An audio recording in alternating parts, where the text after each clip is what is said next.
So my name's John Puglisi. Really excited to be joined tonight by Jeremy and Jill Higdon. I'll let them get some introductions in a little bit. But I wanted just to really thank all you guys for joining here tonight and all the coaches who are on. We're really fortunate to be partnered as the official recruiting partner of the Alliance Fast Pitch. And be able to provide educational webinars and information to the coaches who are part of the membership group with the Alliance, to student athletes, to their families. And obviously tonight, this is clued in on the coach world. But these types of webinars are going to be available throughout the year. We'll do college coach panels. We'll do social media training.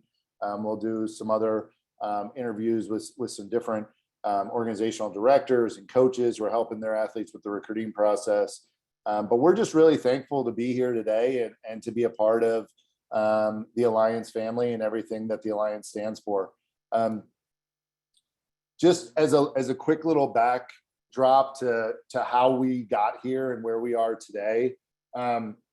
Next College Student Athlete is the world's largest, most successful athletic recruiting network, and just finished our 20th year where we've entered into year 21 in the recruiting space. I want to give a little bit of a backstory just so you guys know why we're here. And I don't want to take too much of this time that I really want to get in and dig in with Jeremy and Jill and chop it up. But I do want to get a little bit of this story out there because I think it's important for you guys to know how we kind of ended up here. So 21 years ago, the founder of NCSA, Chris Kraus, realized there was a gap. Education on the recruiting process was lacking for student athletes and their families. 21 years ago, it was write a letter, mail it out to college coaches, make a VHS video, hope and pray that those coaches get that when you send it to them. And NCSA decided to fill that gap, be the educational resource for families when their student athletes had the ability and desire to play collegiately at whatever level that was. And really allow athletes to create a recruiting resume in the largest database in the world that college coaches have access to. So big picture, I think LinkedIn for recruiting. It's worked. And 21 years later, it's worked to the tune of last month, 14,000 college coaches viewed over 400,000 athlete profiles in our network. That's an impressive number considering how many student athletes go on to actually play collegiately. 6 years ago, so 15 years later, after kind of the creation of NCSA recognized, the Next College Student Athlete recognized that there was another gap. The gaps were that coaches, high school and travel coaches, were helping athletes with the recruiting process. Athletes were using NCSA profiles, but their coaches didn't know that their athletes were using NCSA profiles. So while travel and high school coaches were working over here, talking to their college coaching connections, athletes and their families were working in a silo. They were working over here. So the question for Next College Student Athlete was how do we marry these two groups into one place, provide resources to coaches the same way we do for athletes, and that's where Team Edition came to live. Team Edition is an all-in-one free solution for coaches at the travel and high school levels to help their student athletes with the recruiting process. Athletes still use NCSA profiles, both free and through our premium network to go through the recruiting process. And at the same time, their coaching staffs, their organizations, their directors of recruiting, their coaches, they're using Team Edition to be a part of that process. NCSA is a student athlete driven network. It's why we're the best and the biggest in the world, because it's just like the Alliance, Unity in the travel softball space. It's the same way for us. Student athletes, whether you play for the largest organization or the smallest high school, should have access to the same tools and resources if you have the ability and you have the desire to play in college. So I wanted to get that out because there's obviously a story to why we're here today. In March, February, we developed our official recruiting partnership with the Alliance. which meant that we were going to be the educational arm to recruiting for Alliance, their student athletes, their coaches, their families. And it comes with a lot of exclusive membership perks and a lot that we're doing to help organizations and student athletes. One of those being webinars like this tonight. Other things like discounts on our premium team edition solution, which offers a 50% discount that you can't get if you're not a part of the Alliance. So outside of that, the Alliance partnership, no other partnership that we have has access to that discount. It also offers a free solution, which is our team edition platform, which is actually a free solution for the coaches to have. So there's a lot that we're doing within the space to work with the Alliance and make sure that education's on the forefront of the recruiting process, just like for us, that was the goal and the mission 20 years ago. If you don't have a team edition account, if you don't play for an organization that has a partnership set up, and we work with a lot of the highest level programs in the country, and a lot of programs who are kickstarting recruiting for the first time and only have one team. So the Fury Platinum, Louisville Lady Sluggers, the Bat Busters, Texas Glory, Texas Blaze, Northwest Speed up in Washington, Clutch Up, Extreme Fast Pitch, the Cal Raiders, Athletics Mercado, the Factory. I know I'm going to forget a bunch of them, but for Arizona Steel, these names that I'm saying, these are 95 team organizations, and these are one team organizations. I think that's where this is really cool. So if you scan that QR code, you can actually make a free team edition account. If you work with, and if your team is involved in any of the organizations that I mentioned and you don't have one, you can reach out to me and I'll help you get one set up, because you will have access to our premium solution through those partnerships. Okay, all of that being said, I am really thankful to introduce Jeremy and Jill Higdon on this webinar.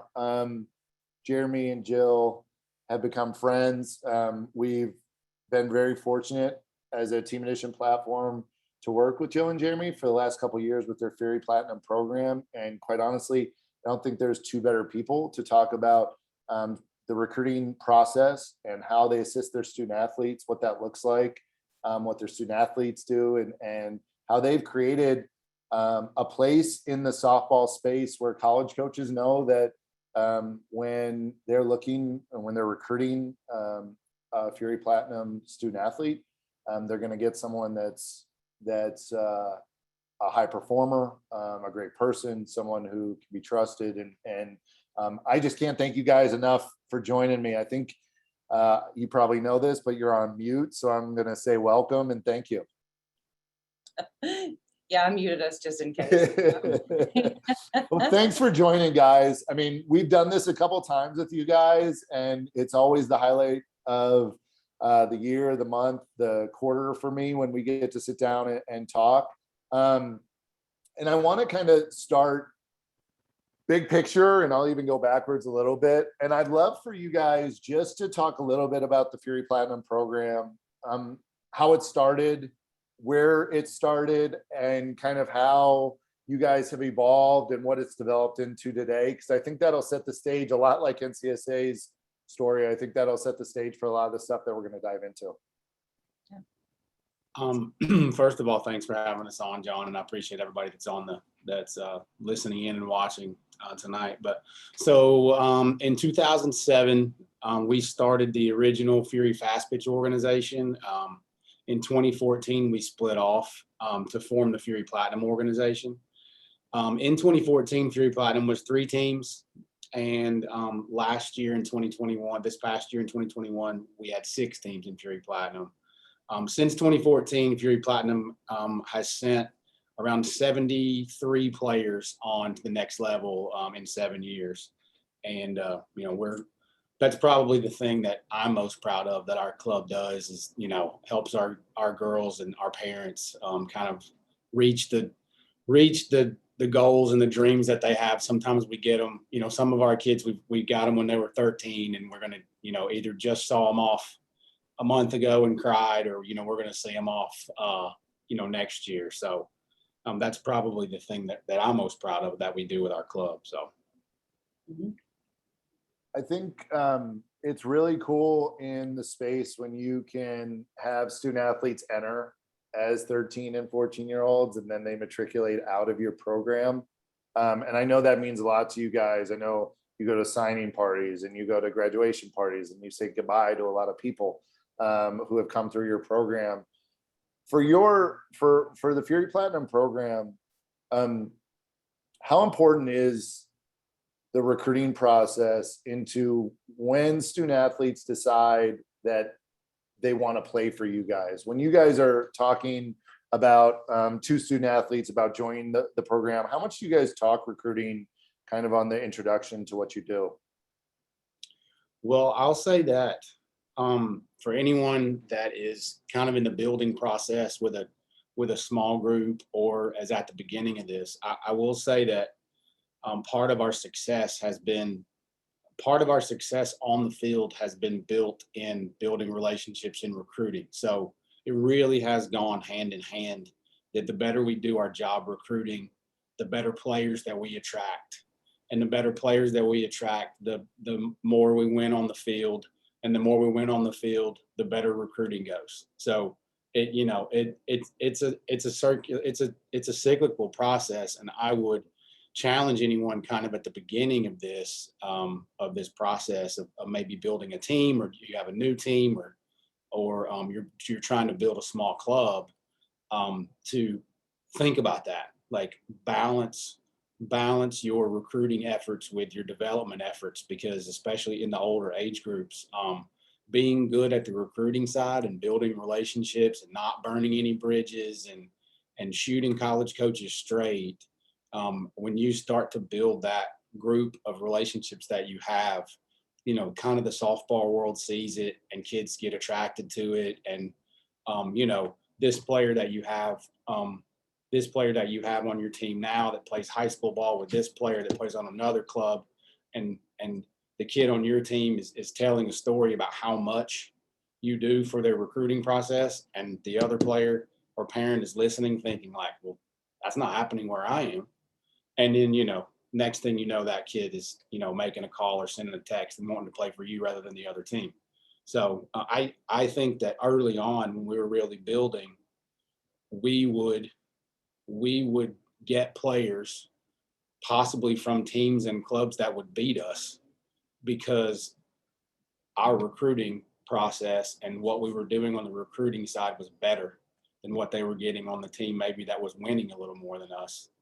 And so we did that for several years. And now we find ourselves in the position where, we have the teams that are winning the games and getting recruiting done. So, yeah, I'm gonna put you on the spot a little bit. I didn't give you a heads up on this, so I'll throw this out there. But obviously recruiting has changed a lot. And Jeremy, I want to come back to kind of some points that you made.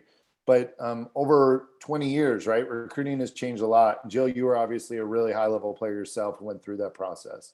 And I'd love if you could just give a little bit of advice maybe on the differences. And I think we all know that there's digital recruiting differences, right? Like the recruiting has changed.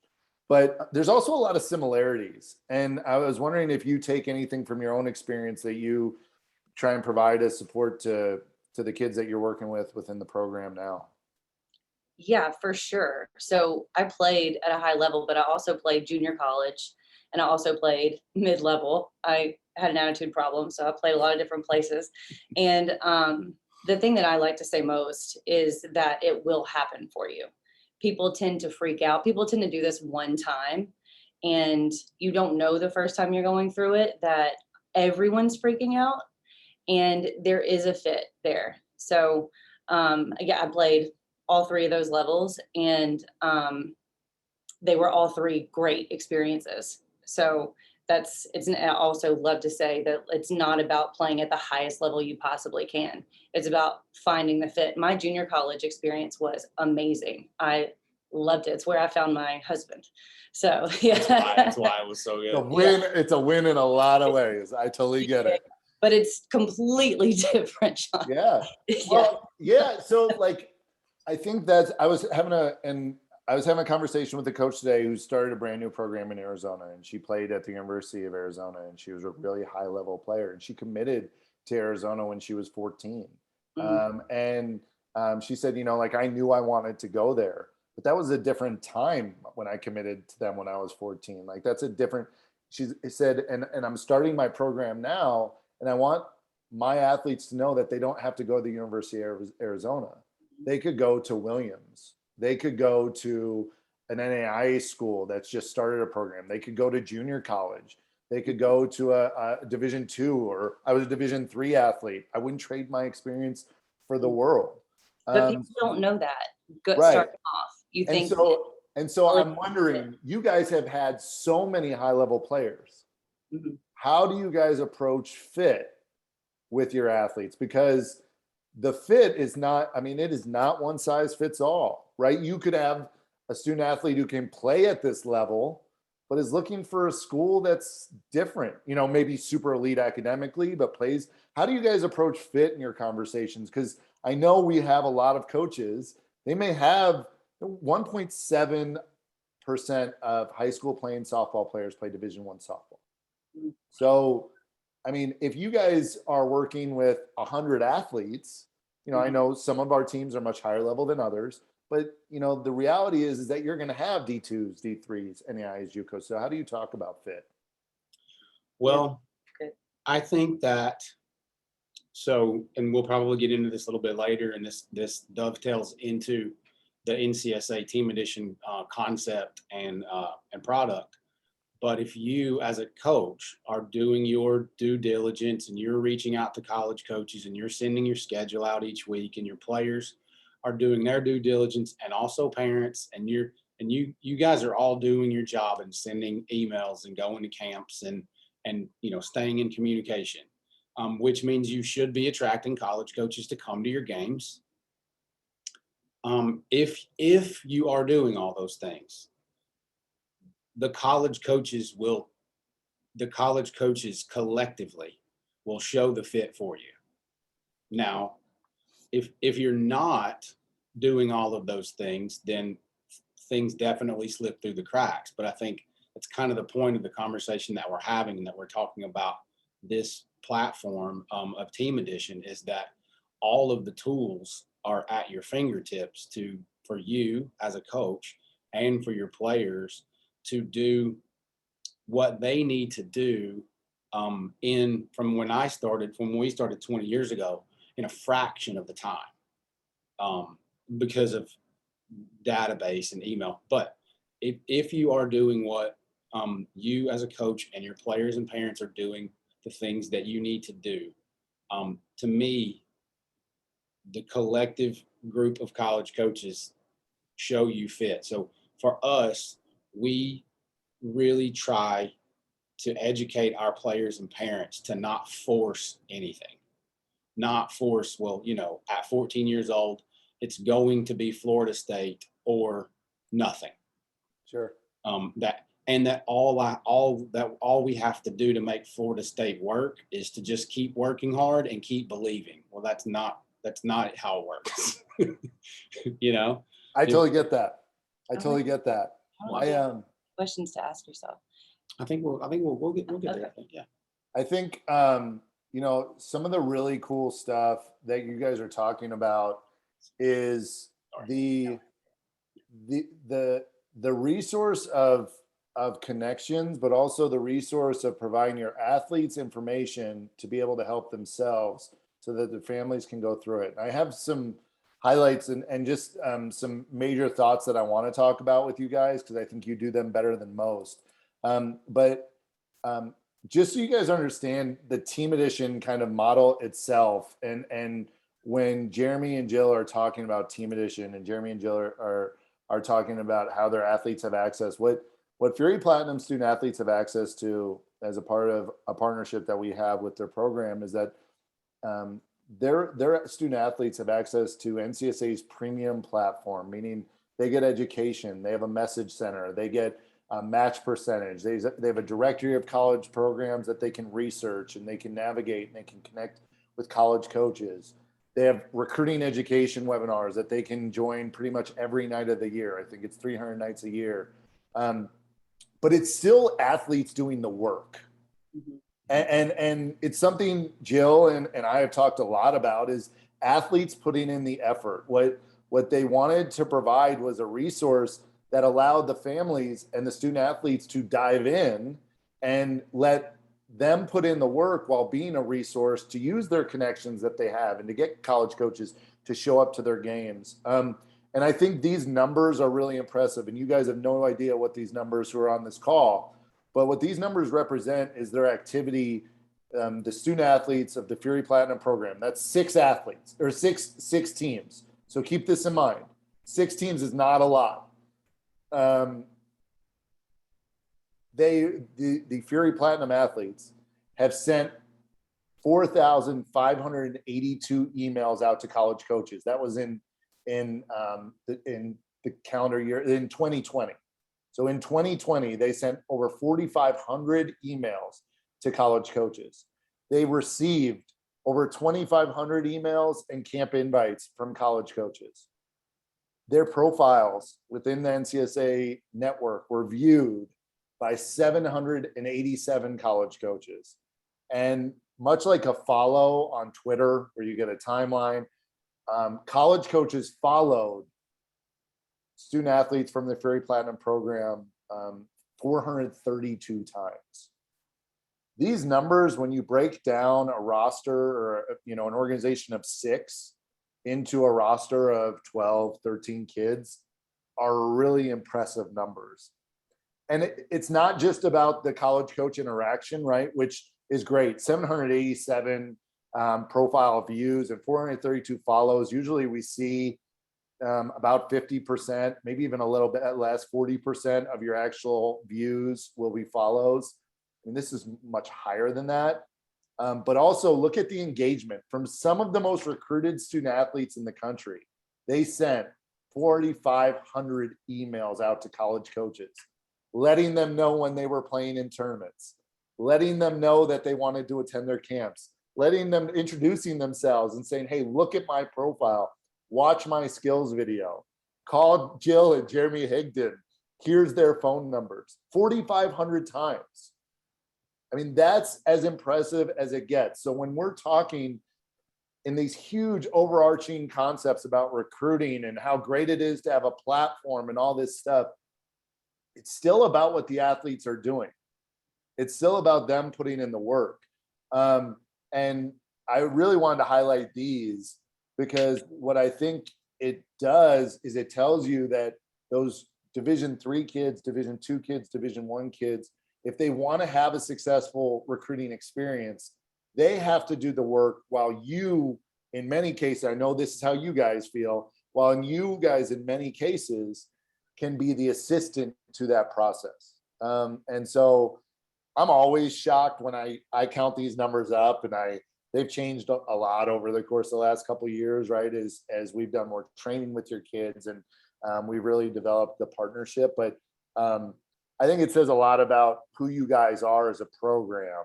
And I was hoping you could kind of touch on, and I think this is really important for young coaches, new teams, joining a new organization. What's the identity that you guys have created within the program? If you guys, college coaches come to you and say, what can I expect out of your kids? Or, what do you guys try and teach that just comes across the board? What does that look like for you guys? Well, from a recruiting standpoint, we try to educate our coaches that we want our coaches to be honest with college coaches. We don't want to decide anything for college coaches. We don't want to decide anything for our athletes. When we're talking to college coaches about our players, we really try to make sure that our coaches and that we are using objective language, that we're talking about objective things and not subjective things. We we really make it a point to not sell our players. Like, we're not selling our players. And we kind of keep coming back to the same point, which is great. Our job as organization heads, as coaches, as parents, as players, we want to do everything we can to get college coaches to come watch our players play. Mhm.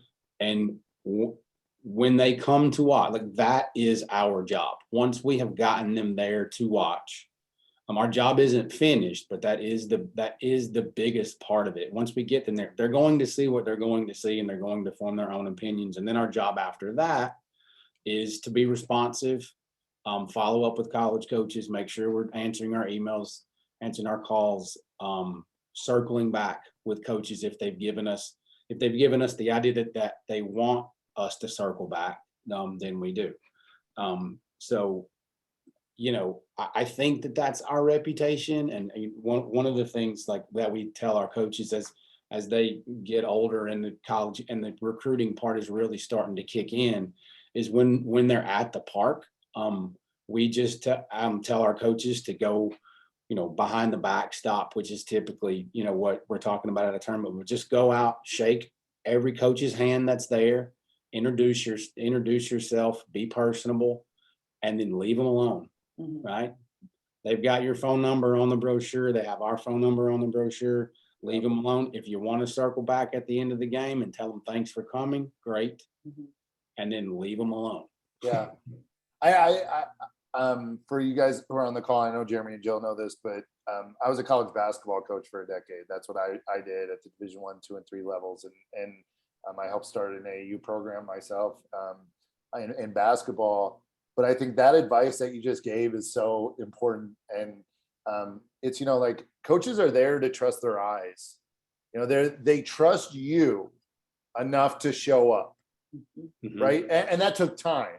Right? That wasn't something that happened overnight. You guys have won a lot of games. You've had a lot of successful teams, but it takes time.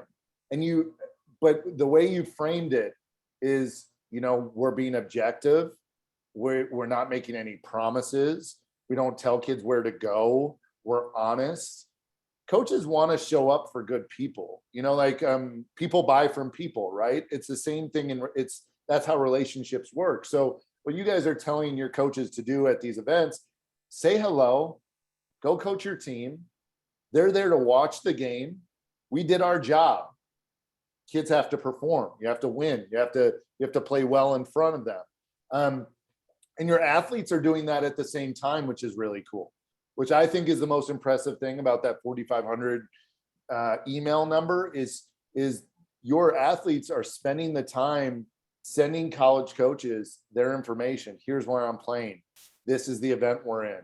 This is, my travel schedule for the summer. They're letting them know where they're going to be, and then it's time to perform. And I know that can be a lot for student athletes. It can also be a lot for young coaches, right? Mhm. I think, like we were talking beforehand, it can be awkward to go up to a coach who you don't know and say, hey, I'm John Puglisi. I coach this team. Thanks for coming. It can be awkward when you've never had to do that before. Well, we But practice with our coaches, and we've that's had awesome. we've had very capable adults come and go like, hey, Jill, like, is it okay if I go talk to them? Yeah. And so it's all the way from that. And I'm like, yeah, just go shake their hand, say hi, and then move on. Because someone who has been a youth softball coach for 4 or 5 years, 6 years, Mhm. Sure. college coaches are celebrities. And Yeah, it's totally. feel to get to have a conversation with them. Totally. It's like, do I, don't I? It's like, yeah, just go say hi and then move on. And then we also have our coaches who are salesmen, and we have to go like, hey, like, just shake their hand and move on. Like, Yeah. it's fine, Yeah. And so we've worked with all of them, and we definitely practice though. Like, That's awesome. Yeah. And that's stuff that I think for coaches who are joining and other organizations and everything, like, that's really good information, right? Like, I mean, it's different. It's awkward. I nerd out all the time and geek out when I talk to these coaches who have won Olympic medals and who have played, at the highest levels. Like I even today, like, those conversations for me are always really special. And it, like, so I totally get that. I think you segued into something really awesome, which is kind of role definition. Because I think that's a huge part to having a team who's being involved in the recruiting process, bringing athletes into an organization or onto your roster, because there's four really big pieces to it. There's the organization, there's the parents or the guardian or whoever is looking out for those student athletes. There's the student athlete, and then there's the coach, the individual coach. And organization and individual coach might be one and the same if you're a small group. But could you start? And I think this is a hot topic, right? But I'd like to start from a parent perspective. What is the expectation of a Fury Platinum parent in the recruiting process? Because I know that it can get gray at times for a lot of coaches. So I'm wondering how that looks for you guys. So our expectations for our parents. Keep your kids accountable for emailing college coaches. Send your schedule. Keep your kids accountable in the classroom. I think that's a priority for most parents anyway, but it's very important to this process. And the biggest thing is their parents have to communicate with their kids. We have to talk about, they have to have the conversations on the front end of what their kids want, what's realistic financially, what's realistic academically, what's a realistic location. I have these questions that I feel like in this process that parents and players have got to have these conversations, right? Is how far from home is the family comfortable with their daughter going, right? How much is the family willing to pay per year for college, out of pocket or in the form of student loans? Something that we really hammer home with our parents and our coaches is that the college, what they're going to do post high school, this next level experience, it is an experience, and very, very, very, very few actually know players. It's going to cost the family money, right? If a player goes to a really high level program and they're on a full scholarship, they don't have time to get a job. So, all of the eating money and all of the money it costs to live, that comes from somewhere, right? And then almost, so few players go to school on a full ride anyway, right? So then it's a matter. But so talk about finances, talk about grades, talk about test scores, what's realistic there from somewhere that you can land, what's realistic on additional scholarships that players can qualify for because of their academics, right? Yeah. And then talk about does the player, does the parents, does the family have particular academic requirements or desires or majors that they want, right? So I would say the biggest role for our parents is to facilitate these conversations so that when it gets serious, we're all on the same page and we're pushing toward the same goal. Sure. I think those types of questions are really important. I think one thing that I've seen from a Fury Platinum perspective is how well families have used the NCSA profiles to set up what their recruiting journey is going to look like. Within the athletes' profiles, and you guys can see this in Team Edition, right? The athletes are able to click on the states that they're interested in going to school, with a high priority, with a medium priority, or with no priority.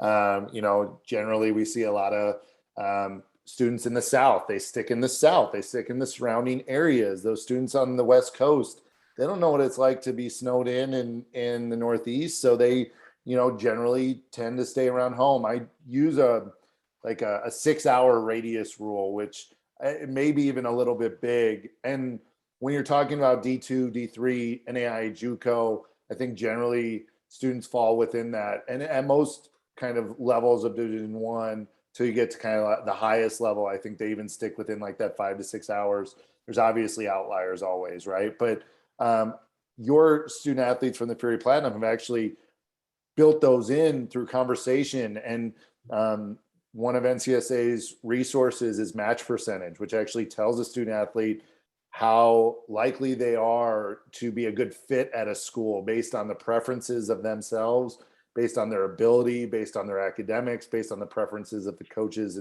at those schools. And your kids certainly are committing to schools that match percentage wise are a staggering fit. So I love that you guys are having that conversation.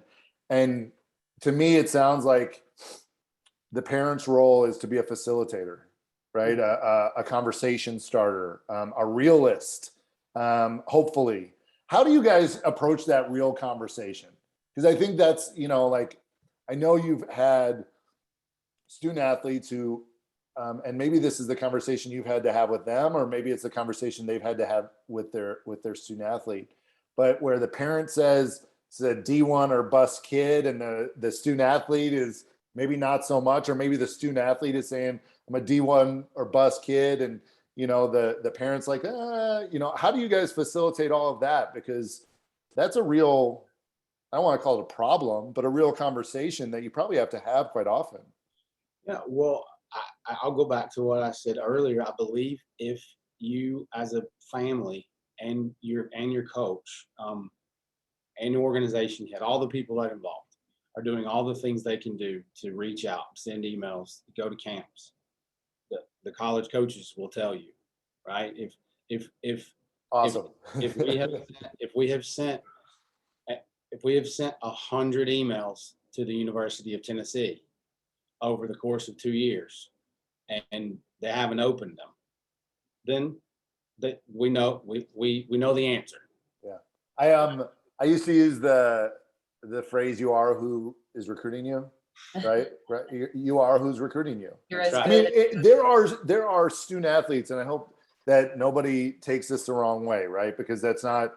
There are student athletes who fall through the cracks, who are late bloomers, who end up excelling towards the end of their careers, and some don't end up blooming until college, and then that's where Division III, Division II All-Americans come from in a lot of cases. And there are under-recruited student athletes too. So I hope no one takes this the wrong way, but in many cases, if you spend the time, your coaches are spending the time, you're investing in that, then you are who's recruiting you. It's just a reality of the process. And that's not a bad thing, which I think, again, when you guys talked early on, you talked about the best fit.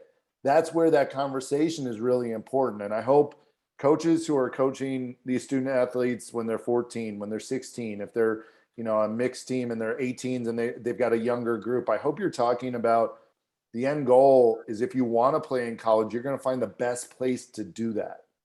Because Jill had great experiences at 3 different levels. I got to be a Division III student athlete. I wouldn't trade that. Mm-hmm. And I think that's important. One of the things that makes me most proud and makes me feel like that we are, we have we're surrounding ourselves with the right people and we're sending the right messages. I love to see a player that sends 20 emails before a weekend with their schedule for the weekend, and there's from Division II to Power 5. Yeah, I love it. Nothing makes me happier. That means they're listening to what we're saying, mm-hmm. right? And that Yeah, we just don't know where this process is going to go, and this is how we found success, and we're going to follow this process, and we're going to see where it takes us. Yeah, that's awesome. I think what you guys are doing, what you've done, where the program is today, I think we've provided some tangible information that you guys have built this program using, and it's been trial and error for you guys, right? Like you've had to learn as things have changed. We didn't work with the Fury Platinum organization until 2 years ago. And in 2 years, you guys have become one of the best users in our network with kids who are committing to all levels of play, and you're growing and your brand is significant. And I think it's really special that student athletes know what they can get from you guys as an identity. Parents, know what their role is going to be from a coach's perspective. So, and I take this a little bit different way. You guys are organizational directors. You have individual coaches who coach their teams. You obviously have talked about, hey, introduce yourself, say hello, get back to your team, let the place sell itself. But what is the role expectation of the coaches of your individual teams when they join the Fury Platinum program? Well, I'll say it's very similar to what the expectation of our parents are, right? Is that so our coaches are having much more regular contact with parents and players than we are, right? So making sure that those conversations are being had about what's realistic and what's not realistic, and what are we really attempting to do here, and what are our true goals that are agreed upon by player and parent, right? And that the coach understands the situation that each one of their families are in, so that either when they do have a conversation with a college coach, they have the information that they need to have, or when we have a conversation with a college coach about X player, and then we circle back to when we have a conversation with a college coach about this player, and we circle back to their coach for us, that they have the answers to those questions.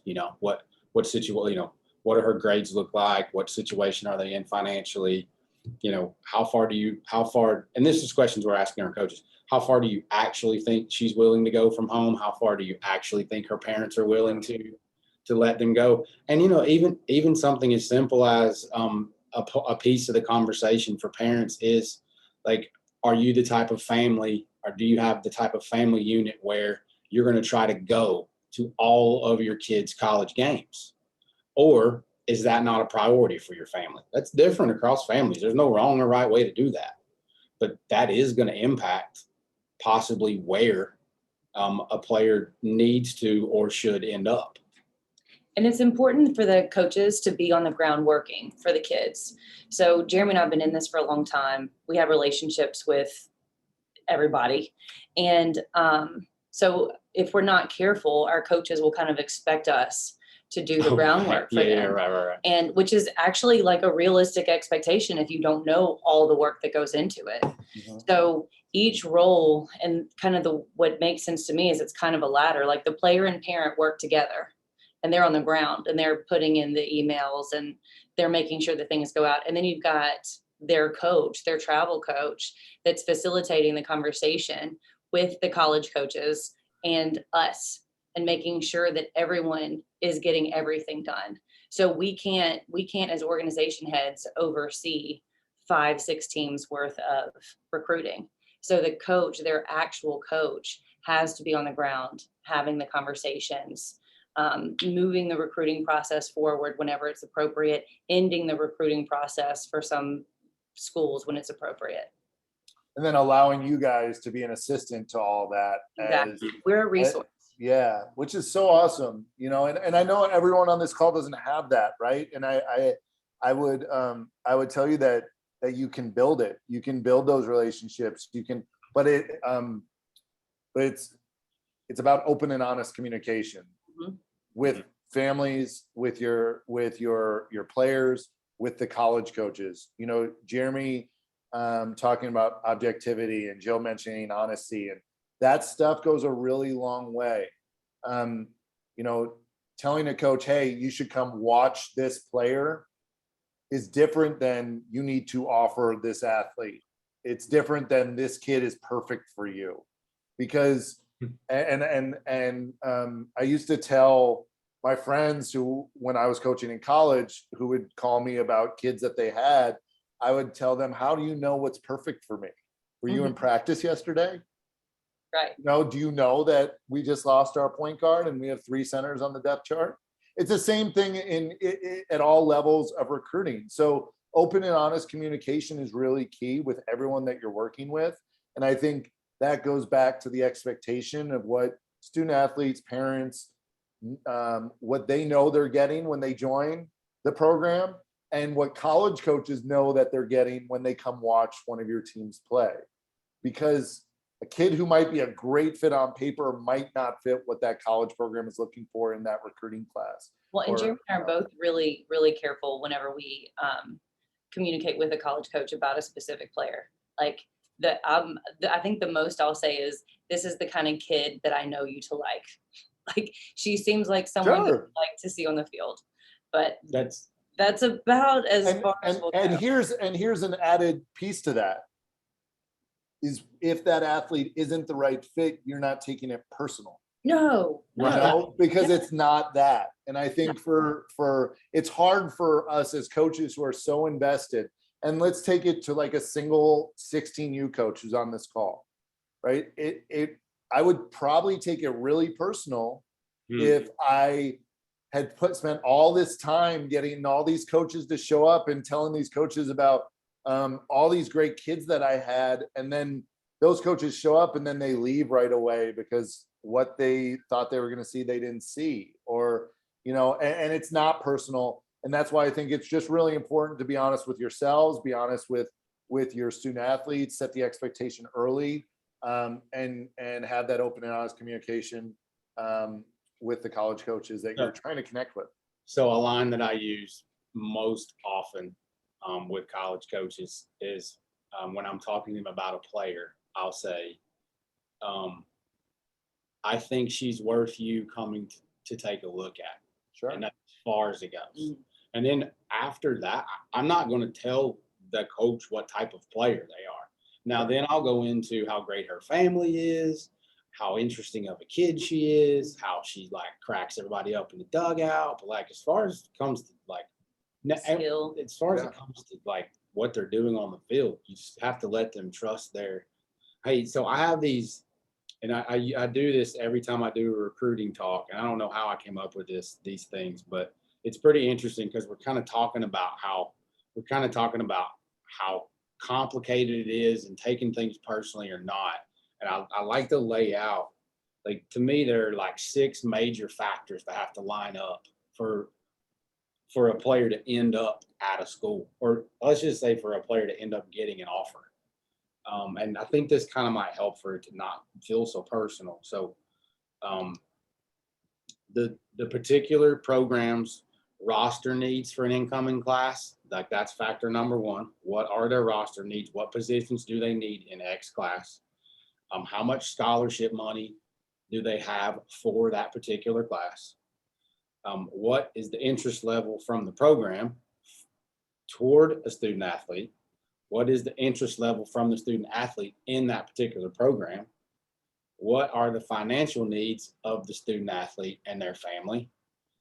And then what additional money does the student athlete have the opportunity to get through academics or programs or, you know, bordering state, you know, deals within state?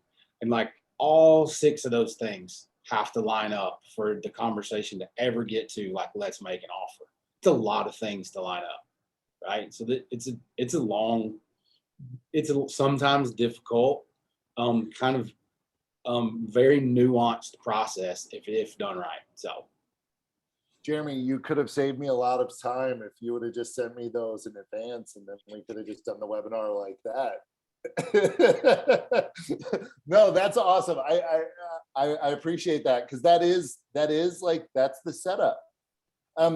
I wanted to go back real quickly, and I don't want to go too much longer, but I think this information is just really valuable, and you guys are such all-stars. College coaches and creating these relationships are so important, and I'm curious about how early the connections start being made on behalf of your teams, because you have some really elite 14U teams, right? Really elite. Their kids are using NCSA profiles. They're starting to create relationships. They're getting some camp invites. They're sending emails, obviously not getting that stuff back because of timing of and of their age, obviously, which has shifted a lot, right? Which has shifted a lot. But college coaches move jobs often. And I think it's important, and this is my opinion, and I want to kind of figure out where you guys kind of sit with your 14 teams. But I think it's important for college coaches to know who kids are when they're a strong team, or when they're Division II and a great team, or they're full of Division III high academic kids. I know that's early in a lot of those cases, but how do you navigate 14U? Because college coaches are always moving. And if just because that 14U team might not be the most elite, like there might be a couple kids in a couple years, and recruiting still happens early despite rules being in place. So I know I just threw a lot, like 12 questions at once, but Jill, maybe hit on some of that stuff, because I know it's an important topic right now. Yeah, for sure. Well, we have a new 14U team that's coming on to like our premier teams, and all I ask our 14U teams, coaches, players, parents, is to get experience. It's all about playing at the highest level, playing on those big premier fields for the first time, playing in showcase tournaments.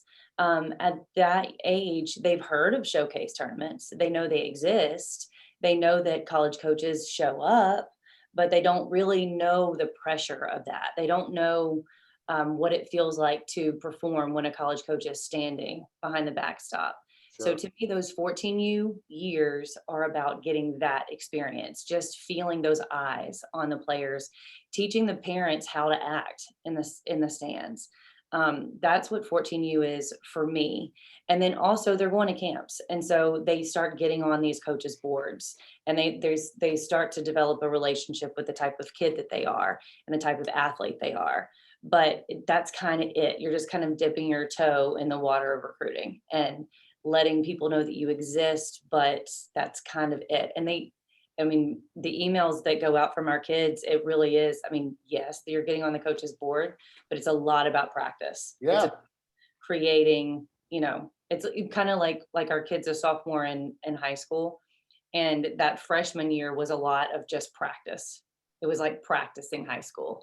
Like the teachers were a lot about, these are the things that you're going to need in the future. And that to me is what 14U is about. So but awesome. 14U coaches are like chomping at the bit. They're like, yeah, totally. We're recruiting, we're ready to go. What do we need to do? And I'm like, so what you need to do really is like coach your team well, show up for them at games, shake the hands of the college coaches that show up, help them whenever they go to a camp, let us know that they're going to a camp so we can let the college coaches know that it's our kid. Those sorts of things. Let stop right there, because like I think that piece for 14U coaches is really important. Mm-hmm. And I think that's a highlight, like honestly, of what you just talked about, because I talk to softball coaches every day who are like, we're first year 14s or we're second year 14s, and and I totally get that. I mean, these are young kids who have so much development left in front of them, right? Mm-hmm. But the reason that 14-year-olds in the softball space dive into the recruiting is what you just talked about. They can get camp invites. Mm-hmm. They can send out messages and emails. They can show up on college campuses for those camps. They can participate in those. But before they do that, they need to tell you guys, their coaches, that they're going, mm-hmm. because you guys are going to want them. Maybe a little bit of a plug mm-hmm. can get them a little bit extra look, or a hand around the shoulder, and hey, Jill told me to say hello to you. That stuff goes a really long way. And I would encourage any 14U coach, 16U coach, anyone who's got kids going to camps, mm-hmm. make sure they tell you beforehand, and make sure that you reach out. You don't have to know the coach. Those are some of my favorite emails. I haven't coached college basketball in 6 years. And in my phone, I have 200, 300 club travel coaches still in my phone who I've gotten to know because they told me a kid was coming to one of my camps, or I should mm-hmm. watch, this kid play at a tournament. So Jill, thank you for that. While Jeremy's 6-step process was really good, that may have been the gold to steal the show, because I don't think it's talked about enough. Like, why would you start and how should you start? It's get your information out there and tell your coaches when you're going to do these things. Do you guys encourage those camps? Is that a big piece for your athletes? If you have any advice for coaches, about traveling to camps or what that looks like, because I mean, you spend all summer paying to stay in hotels and play in tournaments, and then you also spend money and have to spend vacation time sending your kids to camps. How do you guys navigate that with your parents and with your teams? Well, camps play a really important role in them getting to experience campus, first of all. So, and our kids go to camps, and it's kind of like what Jeremy was saying about the emails that they send out. We want them to go to the camps of like their dream school, meet those coaches, work with them, practice on the field that they love. But then also go to the local camps that tend to be a little more cost effective, cost efficient, whatever that word is. Both of those. And just experience the campus and experience the coaches, the coaching staff. But it always goes back to those honest conversations about how far are you actually willing to go. Mhm. If you live in Chattanooga, Tennessee, and you go to a Stanford camp, like that's a special type of family that's doing something like that, you Yeah. know. Well, Usually do it driving. I think one piece to throw in here is what we talked about, college coaches moving. Think about this. If you have a student athlete who goes to a camp when they're 14 and they meet the Mhm. assistants and they meet the head coach, those assistants, and they stay local, right? They go to a bunch of camps around that are $50, $100 at the local community college, at the local Division III, D2, NAI, whatever it is, because they love softball. They just want to experience all these things. Well, in 3 years, those local coaches, those young assistants, those head coaches they're going to be at another program, and they're going to remember you, and they're going to and they're going to be in charge of different programs, and they're going to be the recruiting coordinator at a Division II school after spending the previous decade at a Division III, or so I'm glad you said that about the local, and like obviously your dream schools and that kind of stuff is important because you want to get that experience. You want kids to appreciate that. But those local schools and those local coaches, just as a former Division III coach, just because you're a Division III coach does not mean you don't know as much as a Division I coach. And there are some great coaches across the country at every level. So I hope people will keep that in mind. Well, and something about camps that's really important is parents will get really frustrated about paying the money and they're not learning, because you just said there are some things to learn at camp. Sure. But our kids go to camp for recruiting purposes and for the experience. And then if they learn something, that's cool. Sure. Sure. And they bring it, and that's great. But they're going to experience the campus, experience the coaching staff, experience the kids that are working the camp, and to be seen. Yeah, I always say like the time for camp to be like a fun like day camp thing is like when you're 8 to 12 and 13. Mm-hmm. Like if you're gonna spend money to go, like you can learn stuff and you can pick stuff up as a student athlete, and that matters. But you're really going to camp for the other stuff after you hit a certain age, and so that's a really good point. There's one question that's been asked, and I hear this quite often, so I'm glad they asked it. The questions: our 16U team has a parent with a high softball IQ and is in tune with the team. He's taken on the role of college services director, so like college recruiting coordinator. He talks to college coaches at the games. What's your take on that versus coaches doing that work on the ground you mentioned? And I recognize that you guys do things, everyone does things differently. Whoever asked this question, I think it's a great question. This is something that I hear often, but I'm curious on your guys' take, because some organizations and some teams do it differently. And I know that there's parents who want to be more involved, and one way that they can do it is by creating fancy flyers and going to say hello to everyone. But what's your guys' take on that? I think that, and this is becoming a theme, right?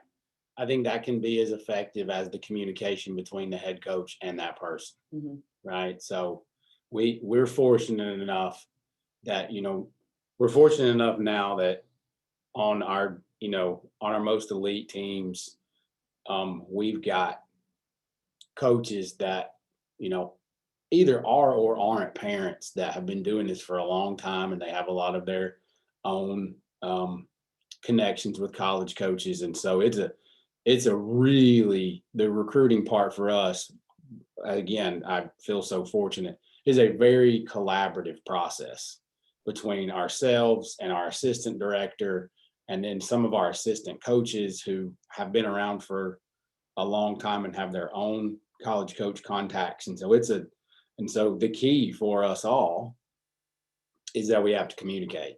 We've got to all be on the same page, and we can't let this conversation between these two people slip through the cracks and the parents don't know and the head coach doesn't know. So I think that can be.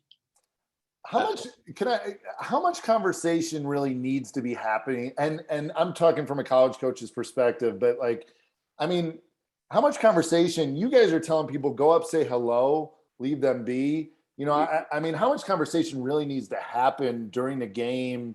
I mean, that's not why college coaches are there. They're not there to have a conversation with, right? No, Right. like it really is like even the college coaches that we have good relationships with Yeah. during games, I'll just like go up, shake their hand, hug, yeah, whatever, and then leave them alone. Something that hasn't been said that our assistant director, Jimmy Hutchins, does a really good job of is he doesn't when a coach finds out that when a travel coach finds out that a college coach is interested, you don't have to run and tell the parent and get them all worked up and tell them, you're going to be the next starting shortstop at wherever. That's the worst thing to do, is to get a parent and a player all worked up about a really simple question. So if a college coach just says like circles a name on a flyer, which happens a lot, then that's not the time to go to the parent and say, hey, have you sent the email to this? Have you did this has been the theme. Communication, honest communication. It's just a very simple, hey, this coach mentioned you, and I think that you want to add them to your email list, and let's see where it goes from there. And then Great point. maybe they get it. Yeah, maybe they get a camp invite, maybe they get some sort of invite. But a mistake that we see happen, probably the biggest mistake that I see, is a college coach circles a kid's name and then someone wants to run to the parent and say like, oh my God, you're going to Auburn. Like, just. So all interest isn't created equal, right? That's a reality in the recruiting space. All interest is not offers. All interest is not, you're ready to commit. All interest is not visits. So keep an open head and an open mind. I want to go back just to the parent idea. I think, and I think this is where you were going with it, but I think it's important because a lot of teams do have a parent acting as a recruiting director or coordinator or services person. If that parent has the ability to go to a coach, say, hey, if you have any questions, let me know. Here's a flyer. Hi, I work with, this team. If you have any questions, let me know. You can ask coach. He can give you my number and you move on. Great. If you have a card that's made or your number's on a flyer, give that to them. Great. Because that's really what you're telling your coaches to do. So if the coach doesn't have the ability to do that, he's got too much going on. That would have driven me crazy as a coach to go into the stands and say hello to a bunch of people before a game. Okay, like have someone else do it with the idea that it's a team and that they're not pitching a bunch of kids to these coaches, because that's not why the coaches showed up. If you guys do the work, and goes back to the theme of this, the expectation is to do the work beforehand. Put yourself in a position so that your teams can be watched by coaches and put in the time and effort. Both student athletes put in that time and effort, you as a program put in that time and effort to get people to join. Then like the rest should be gravy. It should be fun, right? And I think that goes a really long way. Anything else you guys want to add? You are full of so many golden nuggets here. I appreciate you guys so much. No, this is great, John. Yeah, thank you. Well, I hope that anyone who's on the call, from a recruiting standpoint, there's so many real reasons for connections to be made and us to be able to help. I want to be able to provide support. We want to be able to provide support as a Team Edition platform. We have so many great resources for you as coaches to use. Team Edition is a free resource. By scanning this QR code, you can make a free Team Edition account. My information is on one of these slides somewhere that I didn't get to because, too busy just talking. My information is right there. Feel free to call me, email me. Let me know if you have questions, but create a Team Edition account. Your kids, it's always interesting. And this is actually, I think, the first conversation we ever had, Jeremy, was I showed you that we had like 40 Fury Platinum kids who had NCSA profiles before we had ever created a partnership with the Fury Platinum. And you were like, what? So if you have questions, I mean, I am all about transparency, as I hope you can tell on this call. Call me tomorrow, email me. I'm on the West Coast. It's only 6. I got my phone still on. So let me know what's going on. Jeremy, there is a request from you, and that's, can Jeremy give his list of 6 again, please? And I don't know if you can spit those out or if you want to even throw them in the chat. Either way. Yeah, can I put them in the chat? Yeah, I can leave this open if you guys want to do that. Otherwise, if you want to shout them out. Yeah, We'll send it in the I'm chat. gonna copy and paste it, and Jill will Cool. put it in the chat. So again, everybody, thank you so much. I think, from an alliance perspective, we're really fortunate. We're really thankful. We love what the alliance is doing. I've absolutely loved the opportunity to get involved with the Southpaw community and develop friendships and partnerships. We can't wait to watch what, the next year has in store for the alliance. And thanks everybody for joining. If you have any questions, feel free to throw them in the chat now. We're here for it. Jeremy just threw those in, or Jill just threw those in for Jeremy. And so feel free to take those out. I'll keep this open for a couple minutes, but Jill, Jeremy, thank you, you guys. I appreciate you guys so much. Thanks, John. Thanks, It was John. Good job. I appreciate it. Yeah. All right, guys.